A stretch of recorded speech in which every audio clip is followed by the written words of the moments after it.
How to turn off auto add friends in Line. In this quick tutorial, I'll show you how to turn off the auto add friends features in the Line app so you have full control over who gets added to your friend list. Let's get started. First, launch the Line app on your phone and make sure you are signed in. Now tap on this gear icon in the top right corner to open the settings. Here, scroll down and tap on friends. Right here, tap on friends. Now find the toggle for auto add friends and switch it off right here. Switch it off. It's already switched off right here. This will stop Line from automatically adding people from your phone's contact list.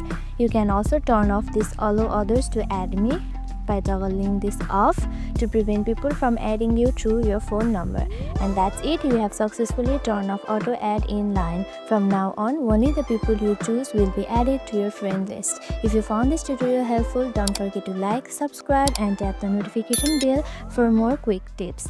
Thank you for watching.